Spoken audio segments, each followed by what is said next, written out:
¿Cómo leemos la Escritura? ¿Cómo leemos la Escritura? Bueno, en este texto hay varios niveles, varias capas. Y a veces nos quedamos con la capa, la de más arriba, ¿verdad? Con la capa más superficial. Los que, no sé si a alguno de vosotros os gusta el Photoshop. ¿A alguno le gusta el Photoshop aquí? Sí. Bueno, ya sabéis que en el Photoshop lo que se juega son con capas. Y el que no es experto en eso, pues no solo ve una cosa, pero el que sabe dice, no, si aquí hay 3 capas, ¿no? O 4 o 5, bueno. Pero solo el ojo acostumbrado, o el que ha manejado el Photoshop, se da cuenta de esas capas. Vamos a hacer lo mismo aquí. Bueno, estamos viendo muchas capas. Vamos a tratar de distinguir una y la otra.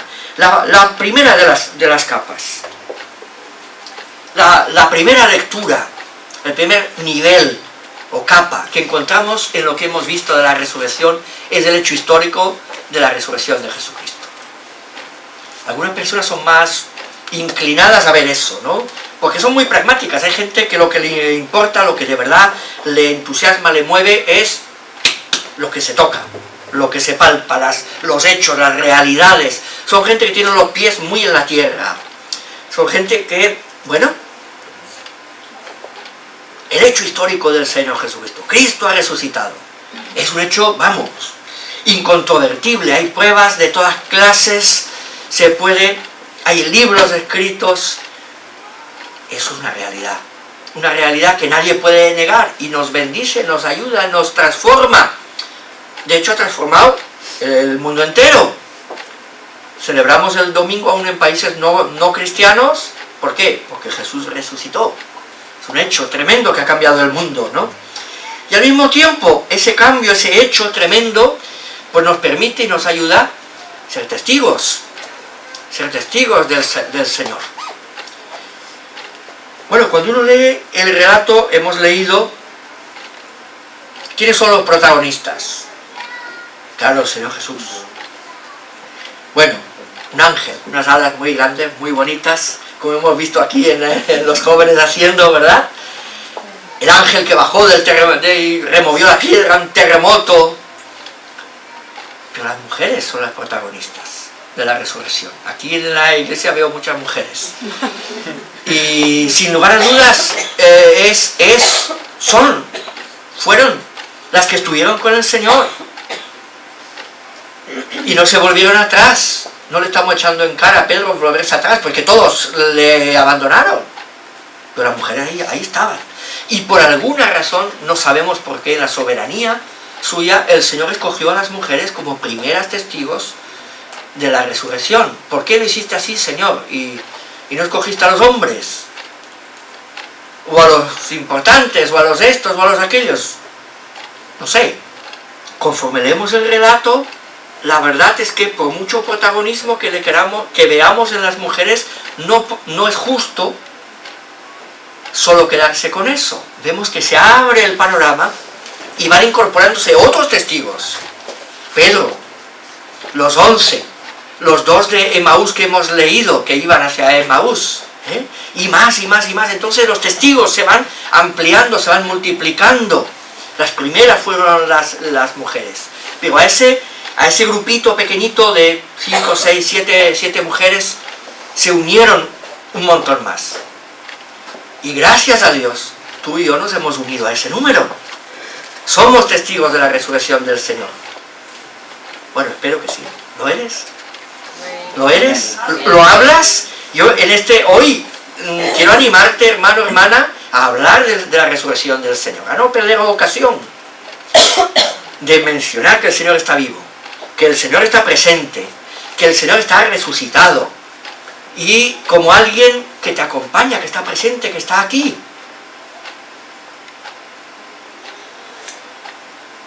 Ojalá que sí, ojalá que no nos quede la resurrección del Señor y el hecho de que Él está vivo, presente, activo en el mundo, en nuestra vida, que no nos quede en el tintero. Tú sabes que Él tuvo una secretaria que era creyente, y a cada rato ella decía, gracias al Señor. Llegaba el correo, gracias al Señor. Sonaba el teléfono, gracias al Señor. Un nuevo concierto, gracias al Señor. Se cancela un concierto, gracias al Señor. Y por eso compuso esa canción. Ojalá que nosotros seamos testigos de esa manera. Para esa secretaria el Señor Jesús estaba a su lado, al lado del cartero que traía las cartas, al lado del teléfono, al lado de la agenda, en su vida, por las mañanas, por las tardes, si llovía, si hacía sol, si estaba cansado, si estaba alegre. Qué tremenda lección. El Señor ha resucitado, somos testigos, las mujeres fueron testigos, los apóstoles fueron testigos, muchos otros hermanos, y nos toca a ti y a mí también ser testigos del Señor Jesús. Seguimos leyendo, viendo otra capa del Photoshop, ¿no? Otro nivel en la lectura, que ya no está en este texto.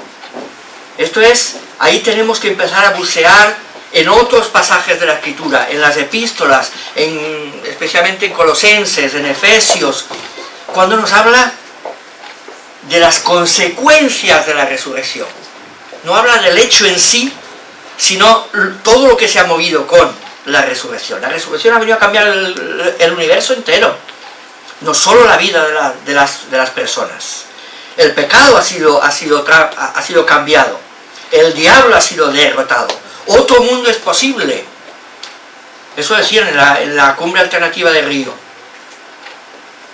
Otro mundo es posible. La verdad es que otro mundo ya está viniendo, ya está en camino, ya está en marcha. El reino está inaugurado, está ya viniendo. Está siendo una realidad. Si el hecho histórico nos permitía ser testigos, este hecho nos da poder para soñar, para imaginar, ¿no? Y el apóstol Pedro, pues, empieza a hablar de una esperanza viva. Hermanos, alabado sea el Señor, que por la resurrección tenemos una esperanza viva. Una esperanza viva. Una esperanza que brota, que cada día parece que tiene nuevas fuerzas. Vamos a ser semejantes a Él. Yo me voy a parecer al Señor Jesús. ¡Wow! Eso es mucho. Eso es mucho. Tú te vas a parecer al Señor Jesús. Eso dice la Biblia, ¿verdad? Eso dice la Biblia. Seremos semejantes a Él. Algunas veces nos cuesta creérnoslo, ¿no? Como que yo me voy a parecer al Señor. Bueno, hablamos del Señor obviamente con muchísimo respeto. No es el colega, no es el amigo aquí de la esquina. Es el Señor. Pero la propia palabra me dice que seremos semejantes a Él. Y eso me entusiasma, me hace soñar, me hace pensar cómo seré en el futuro. Muchas veces no estoy contento con mi vida, no estoy contento con lo que me ha tocado vivir, pero tampoco estoy contento muchas veces conmigo mismo. Hay pecados con los que yo llevo luchando toda mi vida, y orando y diciéndole: Señor, necesito ayuda con esto. Y vuelvo a caer en lo mismo. Señor, necesito ayuda con esto. Pero me da una tremenda ilusión soñar y pensar que voy a ser semejante a Él. También tengo una herencia. También tengo allí una herencia. Aquí no tengo gran cosa en esta tierra. Pero allí sí tengo una herencia tremenda esperándome, ¿no? Y también estoy esperando. Otra vez el apóstol Pedro, la segunda carta: cielos nuevos y tierra nueva. Con eso sueño más todavía. Y a suspirar, como el apóstol Pedro era viejito como yo y suspiraba, ¿no? Estamos suspirando por una tierra en la cual haya justicia. No solo una tierra, sino un cosmos entero, un universo, cielo y tierra, en los cuales haya justicia. Claro, encima de la justicia edifico todo lo demás. Todo lo demás. La resurrección del Señor me permite soñar, vivir en el futuro, ilusionarme con las consecuencias de la resurrección. Todavía hay otro nivel más. Le vamos a dar una vez más aquí un nivel personal, otra capa distinta, ¿no? Un encuentro que transforma. Ahora nos volvemos al texto que hemos leído. Antes nos hemos perdido por las epístolas, que si Pedro, que si Colosenses, que si Efesios, que si el cosmos. Cristo ha venido a transformar, a hacer una nueva humanidad. Nos volvemos al texto que hemos leído. Lo que hemos leído de Lucas y de Mateo tiene como dos partes, dos secciones. Una sección relata el hecho, lo que pasó, la resurrección del Señor. Y la otra sección relata ¿qué? Las apariciones del Señor. El Señor se apareció a este, se apareció al otro, se apareció a aquellos, se apareció a... Y hay unos cuantos más apariciones que nos hemos quedado solo con estas, ¿no? Pero esas apariciones transformaron la vida de las personas. Transformaron la vida completamente, ya no fueron los mismos. En la siguiente diapositiva he puesto juntos un montón de nombres. ¿Por qué? Que se apareció a todos estos, vamos a hablar ahora de ellos. Pero por un instante piensa, date cuenta, acuérdate, que el Señor estuvo 40 días apareciéndose. ¿Y por qué, Señor, tantas veces? ¿Por qué tantos días te tenías que aparecer, Señor? Que no bastaba con una. Si te hubieras presentado, qué sé yo, a las mujeres, y luego a todos los discípulos juntos una sola vez, no hubiera bastado con eso. Que te tocaran, que comieras, que partieras el pan y ya está, y te vas, punto. Pero el Señor nos conoce, y Él sabe lo que necesitaban cada uno de ellos, ¿verdad? El Señor se apareció a María y a las otras mujeres, y los discípulos dijeron, nos pareció una tontería. Les contó la resurrección, pero no lo creyeron. Los de Emaús igual, como que todavía no les había llegado, ¿no? Dice que lo de Jesús de Nazaret y tal, y también algunas mujeres de nuestro grupo nos dejaron asombrados. Esta mañana muy temprano fueron al sepulcro, pero no hallaron su cuerpo. Cuando volvieron, nos contaron que se les había aparecido unos ángeles, quienes les dijeron que Él está vivo. ¿Te das cuenta? ¿Lo has oído bien? La palabra resurrección no la mencionan estos dos de Emaús. Ellos mencionan, bueno, las mujeres han dicho, han visto unos ángeles, tío, apareciéndose al otro, apareciéndose a un grupo, apareciéndose a otro, ¿verdad? Se apareció a María Magdalena y le transformó la vida, completamente. Pero se apareció a Cleofás y al otro, a los dos de Emaús, y bueno, igual, hemos leído, no ardía nuestro corazón. Fueron transformados. Se apareció a Tomás, el que no creía, que dijo, si no lo toco, yo no. Eran de los de la primera lectura, ¿no? Los de la primera capa. Porque en este mundo hay personas de todas las clases, ¿no? Y el Señor se le apareció a él. Toca, Tomás, toca. Y Tomás, bueno, salió y nos cuenta la historia y los relatos y los fidedignos que se fue hasta la India a predicar. Luego fue pastor y obispo en Ctesifonte, al lado de Bagdad. Estuvo enterrado ahí por muchos años, hasta el siglo, más o menos el siglo IV. En la India todavía hay una piedra, un monumento con su nombre inscrito, recordando que él llegó a predicar ahí. Todavía hay una iglesia allí, que hoy en día a nosotros nos suena muy raro cómo son y cómo actúan, ¿no? Pero que son de los tiempos de Tomás. Tadeo fue otro de los discípulos. Os menciono estos pues porque no solemos hablar de ellos, ¿no? Solemos leer de Pablo, que se fue, y Lucas, que se fueron para Roma, pero os menciono esto porque a mí me gustan las novedades. Y entonces estos no son tan conocidos, ¿verdad? Tadeo, otro del grupo, otro de los 12, se fue para la parte de Siria, lo que hoy en día es Siria, y la parte de Turquía. Fue a una ciudad llamada Edesa. Edesa estaba al lado de Harán. Harán la que fue Abraham. Abraham salió de Ur, fue hacia el norte, hacia Harán. Hoy en día, en ese tiempo, Harán era ruinas, hoy en día también. Pero Edesa todavía existe hoy en día. Está hoy en día dentro de la frontera turca, muy cerca de Siria. Y fue el centro de la cristiandad, hasta el siglo IV. Luego siguió, pero bueno, hasta el siglo IV, ¿no? Y en el siglo, creo que en el siglo XIII, XIV, todavía había allí 40 y pico mil creyentes, cristianos. Los mataron en una semana, a todos. Los masacraron, rodearon la ciudad y los masacraron. En Edesa estuvo enterrada por lo menos la Virgen María. ¿Por qué allí? Bueno, dos de sus de sus nietos, su nieto y su bisnieto, fueron obispos en Edesa. ¿De quién eran hijos? No sabemos. Quizás eran hijos de Judas, uno de los que escribió el Nuevo Testamento. O de Santiago, otro de los que era hermano del Señor Jesús, que escribió el Nuevo Testamento.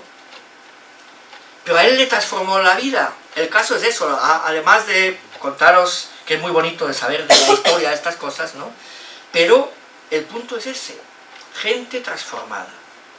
El Señor luego se apareció a los 12, se apareció a todos los discípulos reunidos, a los 120, a más de 500, se apareció a Pablo.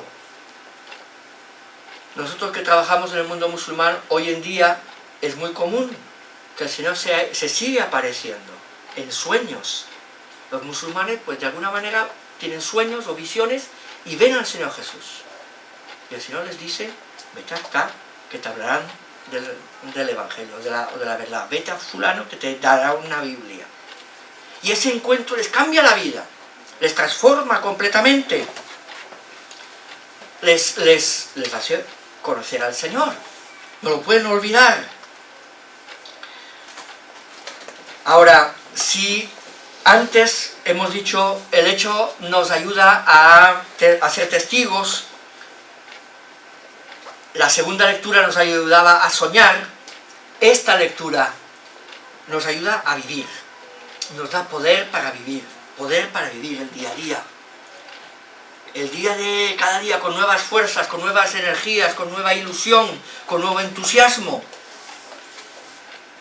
Nos da el fruto del Espíritu, nos da los dones del Espíritu. El fruto para ser y los dones para hacer. Pero más allá de todas las cosas, eso se experimenta. Se experimenta. No es el propósito de esa tercera lectura, no es la apologética, no es discutir si Jesucristo resucitó y cuántas pruebas hay de ello. No es que tú lo razones muy bien o lo conozcas, no es llenarte de información, es que tú lo vivas, que tú lo experimentes. Y por eso, pues uno de los propósitos de mi sermón hoy es daros sana envidia. Envidia de que tú digas, yo también lo quiero experimentar. Si María Magdalena y los 500 y los discípulos lo experimentaron, y si los musulmanes lo sueñan hoy en día y se les aparece el Señor, yo también quiero. Yo también quiero. Ojalá que sí. Ojalá que en tu corazón tú digas, yo también quiero. Yo necesito un milagro. Yo necesito un milagro. Sí, eso es lo que necesito. Un encuentro cercano con el Señor Jesucristo. Hemos hablado de una lectura que se fija en el hecho histórico. O puedo ir a la Biblia y ver el nivel cósmico y soñar con eso.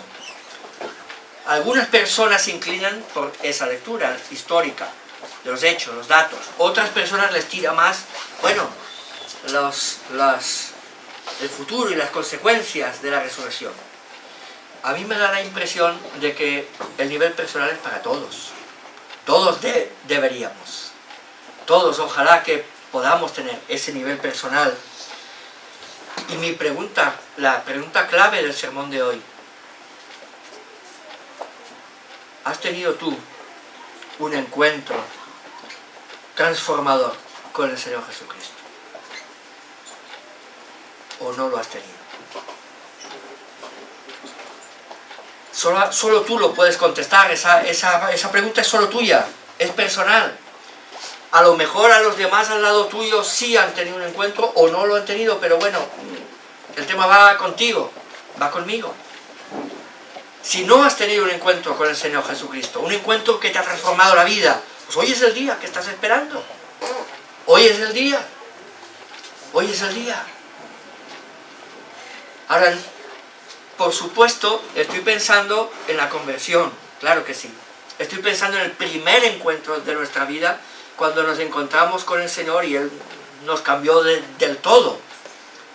Pero también estoy pensando en el encuentro de cada poco tiempo, Porque no se puede vivir del pasado, ¿verdad?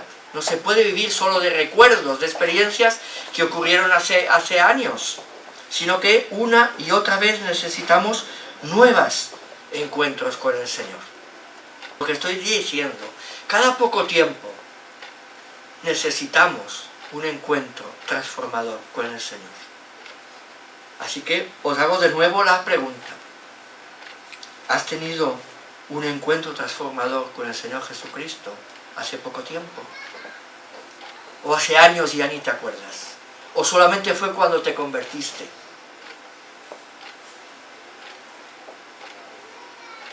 Vaya pregunta. Vaya pregunta. ¿Has tenido un encuentro transformador con el Señor hace poco tiempo? Bueno, santa envidia. Oye, hay la posibilidad. El Señor sigue vivo, resucitado. Y no resucitado, resucitado, vivo, activo. Mi Padre hasta ahora trabaja y yo trabajo, dijo el Señor Jesús. Está obrando. Está transformando el mundo, el cosmos entero.